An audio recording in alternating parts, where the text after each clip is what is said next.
Hey everybody, how's it going? It's Commissioner of the Taboo Fantasy Football League, giving you the Commissioner message once again in video format this week, however. And this week I kind of wanted to show you the breakdown of the playoffs and where we're at today now that we're heading into week 13 with only 5 weeks of play left. We're getting down to it. Some pictures are starting to be formed of what the playoffs would look like if they began. 5 weeks of play left before we get into it. One quick reminder, just remember that you cannot trade anymore the last 3 weeks of the league. So weeks 17, 16, and 15 it will be off limits, and that starts at the beginning of week 15. So that means the end of the Monday night game of week 14. Trades no longer can go into effect. I believe it's set up in the league, but if not, they'll just be declined. So get your trades in. You got 2 full weeks left, all the way up till the end of the Monday night game of week 14. After that, no trading will be allowed due to the new trade deadline in play. So when we look at this league here, a couple things stand out. Like I said, some pictures starting to form here of what the breakdown looks like heading into week 13. We have the number 1 team in the league, a pretty obvious, the Revolution, aka Christian the Ripper, coming in at 10-2. 10-2 is a phenomenal record for a couple reasons. One, it obviously is tops in the league, and 2, it actually challenges the best record of all time in Taboo history, which is 14-3, set by 2 teams, set by the Red Hot Chia Peppers and Young Guns, aka David and Marcus Bronson. In the first year of the league in 2011, they both posted a 14-3 record to win the division. Win their respective divisions. And Christian is obviously at a point where he could challenge a lot of records in the league here, including the best record of all time.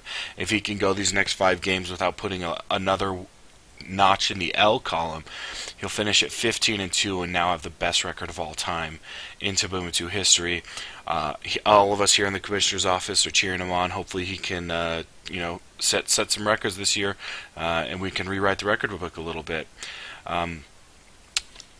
The second best team in the league is African Americans. Kyle Watson coming in at 8-4 with a nice season thus far. Interesting to see that the top 2 teams in the league are in the same division, and it's kind of a trend we've seen throughout the year that the Kurt Warner division, quite frankly, has just outperformed the Hines Ward division. 2 best team in the league, only 1 team currently under 500, whereas there's 2 in the Hines Ward divisions and 2 hanging on at 6-6. We do have to give some props over to Justin and Mouse Rat, his organization over there, leading the division. Someone's got to win it. Someone's got to take advantage. Justin at 7-5, holding a 1-game lead over Threat Level Midnight and Serial Decleters, the Bronson Gang, right on his heels, though. And interesting to see that Threat Level Midnight does have a significant point lead over Mouse Rat. So if Justin loses one and Michael's able to pick up a win, he will take that division lead over him based off points. And we'll see how that breaks down.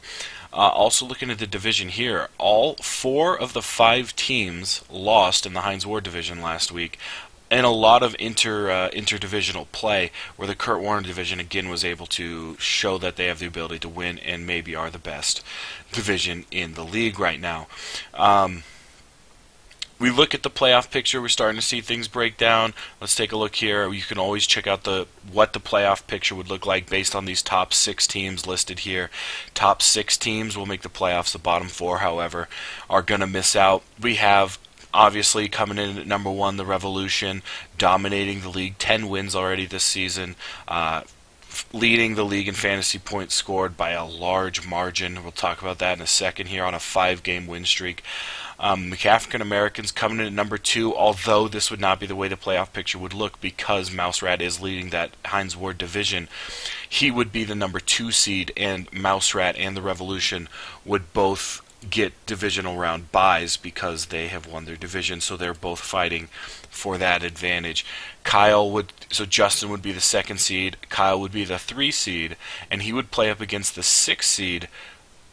Justin would play up against, Kyle would play up against Dave in that matchup, even though Kyle is at 8-4. So we would have Kyle versus Dave, which would be a Taboo Fantasy Championship rematch of the second.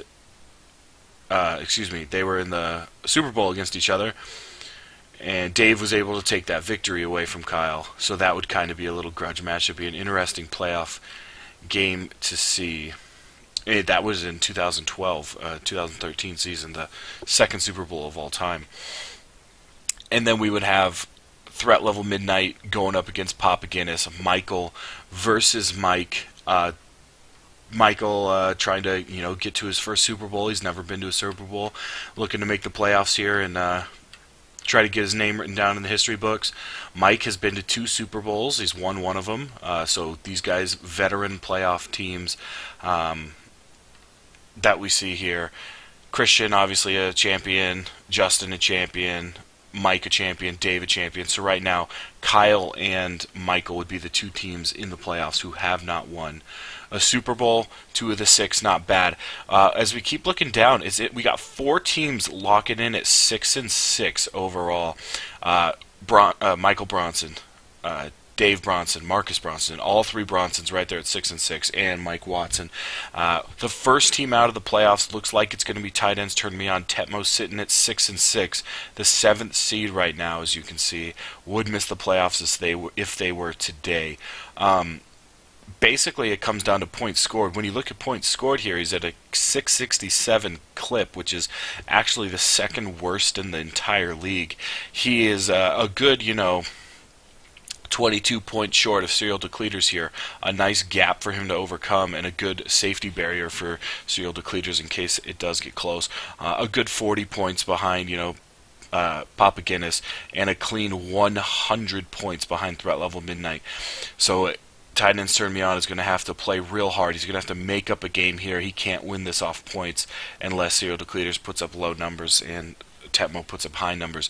But he would be the first team out of the playoffs. Then we have an interesting development is we have this drop right here of 2 games between the 6-6 hopefuls and the rest of the bottom 3, the bottom 4, 3 of the bottom 4, come in with only 4 wins and 8 losses. You would see Gary here at 4-8. Casey, although his sacrifice was very exciting to watch, doesn't look like it might not be enough, coming in at 4-8.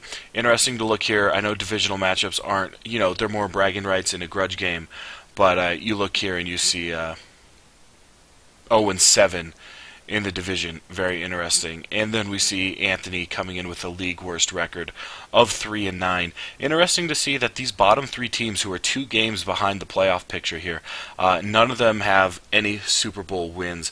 Anthony obviously has some experience and he lost last year. Casey has been to the Super Bowl once, lost to Mike in 2014, the 2013-14 season. Gary, new to the league, has never been to a Super Bowl game, but I know he would love to have his opportunity at some point. So interesting to look at the playoff picture and how it's shaken down, all the way down for these 6-6 teams. It is interesting to note that none of these teams, including Anthony at 3-9, are statistically eliminated from the playoffs. We have 5 games remaining, so if Anthony was to win out, just a quick overview, he would finish at 8-9. And if these 6-6 teams, who currently hold the last place spot, would lose out, they would finish at 6-11, and obviously 8-9 is much better than 6-11. So he certainly has the ability to make the playoffs. It's just going to take a large comeback. I mean, Anthony's going to have to go 4-1, if not 5-0, to make these playoffs. That's what it's looking like. All right, but today I wanted to show you this thing. Me and Kyle, we were bebopping around. The internet trying to figure out what people's odds of making the playoffs are, and I found this really cool program, and I'll break it down for you really quick. I came into this and I entered in all of our names, and I entered in our current wins, and I entered in our current projected final rankings. For projected, I just put what we currently are in points scored. Then I went in and put in the rest of the matchups for the rest of the year, week 13 through week 17, and I gave each team a 50% chance to win, because I think that's fair. 50% chance that I will beat Casey or Casey will beat me, and that kind of plays out for the rest. And it's pretty simple here. I put in the team of the leagues, how many teams make the playoffs, and all this good stuff you can see. And it's going to give us the opportunity to look at our chances of making the playoffs.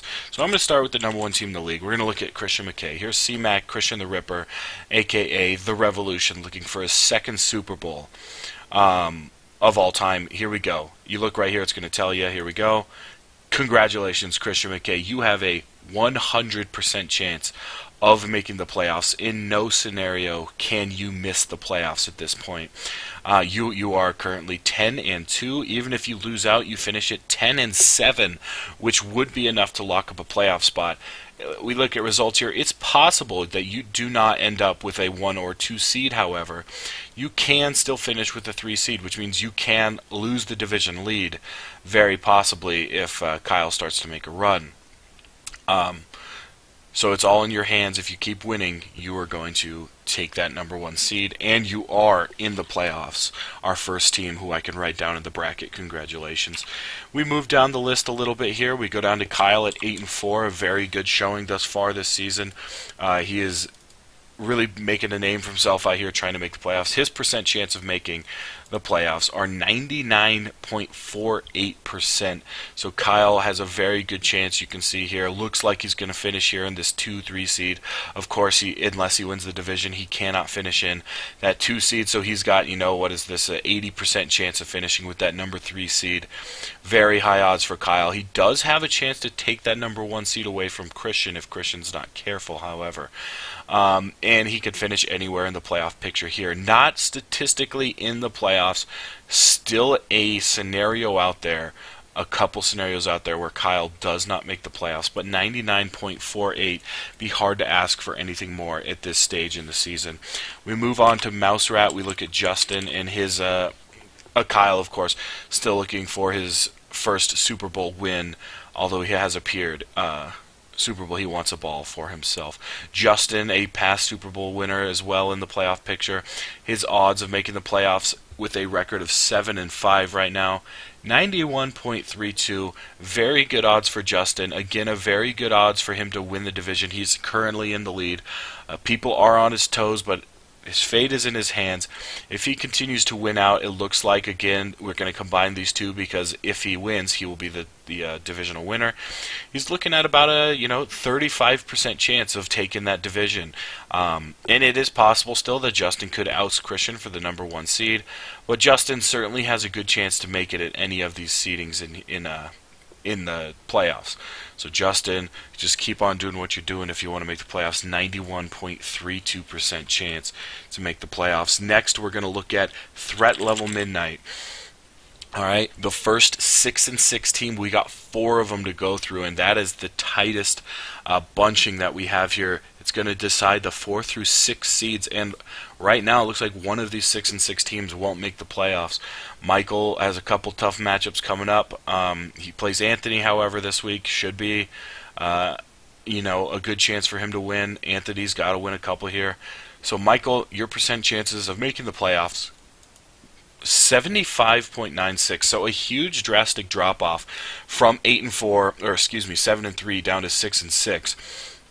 Put 76%, still a very good chance for Michael to make the playoffs, especially where he sits in points. Because if you look here, Michael, number 5 in points scored in the league, gives himself, an advantage over most of the teams that are below him in their points scored category.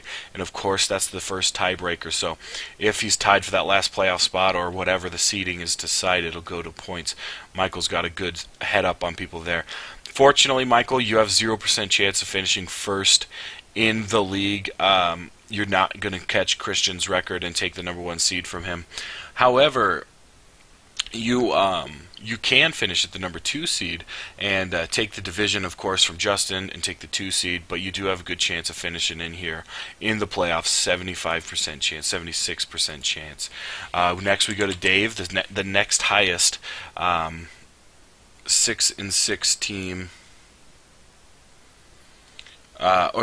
Mike. Mike is the next highest 6-6 team because he's higher in points scored. So we go to look at Mike from 75.96. The drop is 72.72. 72% chance for Mike to make the playoffs. Again, very good place for him to be. 6 isn't the best in scoring, but he does have his fate in his own hands. If he continues to win, he will secure a spot in the playoffs. Next we go to Dave. serial decleaters, the last team to make the playoffs right now. His odds of keeping that spot look like they dropped drastically, but still a decent shot, 62.84%. A good chance for Dave Bronson to make the playoffs.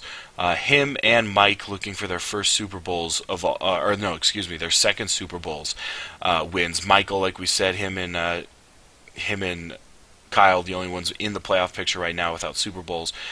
Dave, 62.84% chance of making the playoffs.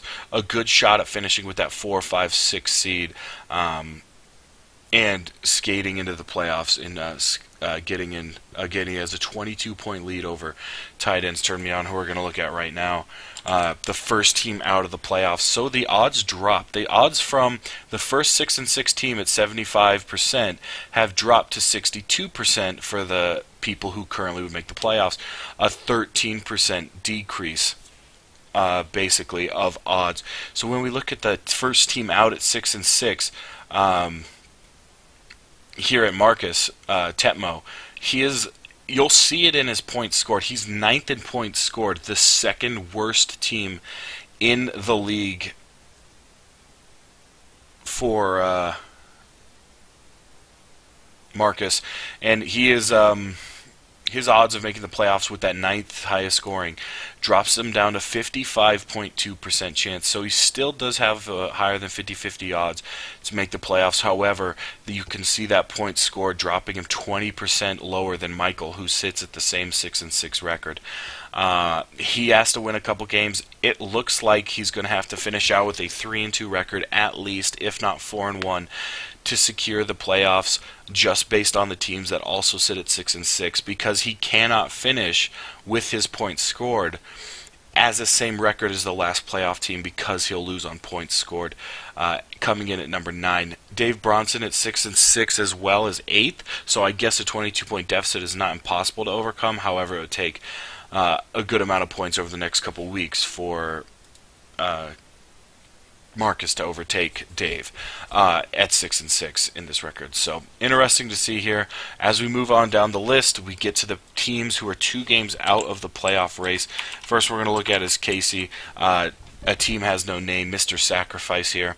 You see Casey coming in at the 3rd. It is incredible. It is absolutely astonishing for me to look at this right here. These 2 teams, the 2 of the bottom 3 teams in the league, sitting at 4 and 8, are the 2 and 3 highest scoring teams in the league, and they have a 4 and 8 record. It's absolutely insane to me that that's the way things have shaken out this season. Obviously, extraordinarily unfortunate for these guys that it just hasn't worked out their way, and still possible for them to both make the playoffs. But let's see what Casey's odds really are when we click here.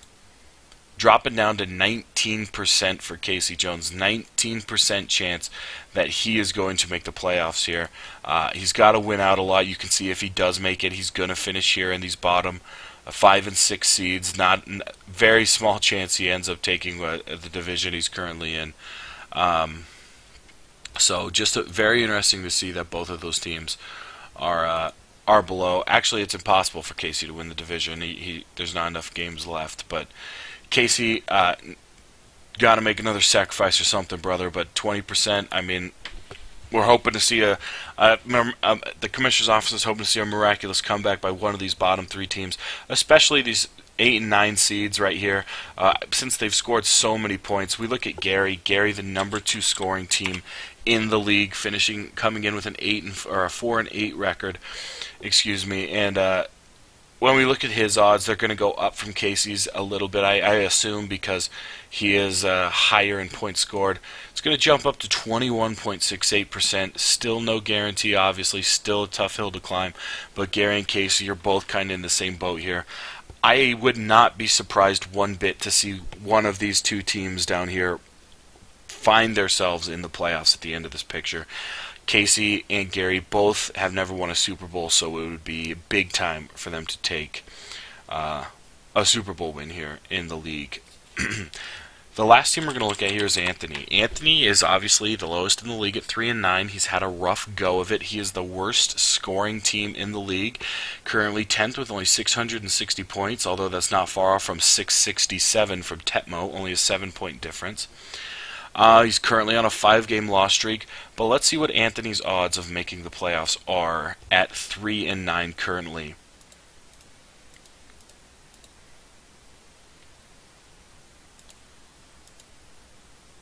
Hold on. That should not be correct. There we go. A 0.48% chance for Anthony to make the playoffs. Less than half of a single percent chance for Anthony to make the playoffs. Still possible. Still, you're telling me there's a chance. Good for you, Anthony. I really, really hope you're able to take this victory. That you win out. You get yourselves to 8-9, and skate into the playoffs somehow on a a miraculous comeback of the year. We believe in you here at the Commissioner's Office after the devastating Super Bowl loss you took last year. Best of luck to you. You know, your only possibility is coming in here at this 6th seed. We'll see how it shakes down for you, buddy, but keep it up. The good work at 3-9. One thing I wanted to point out as well before we go here, I want to bring back the scores of the league. Do this. You see Christian up here at 958. Like I said, he's got a couple records he's looking to break. He looked at the highest scoring single game record, came up a few points short. I did a post on that last week. He's looking to break the best record of all time at 14-3, looking to go 15-2 and set that record. He's currently at 958 points, which is absolutely crazy when we look at the second place team, Gathering Gloom, at 821. 958 is where he currently sits at. The all-time record was set by Marcus Bronson's franchise, I believe, back in 2015. And he scored 1,393 points. That is the all-time record. Normally, the number one team will finish between 1,100 and 1,200. So for Marcus, he put up 1,400, basically, 1,393. If you subtract Christian's current 958, that leaves a 435-point gap.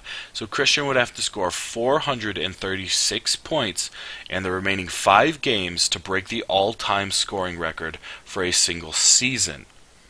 That leaves Christian having to score an average of 87 points a game.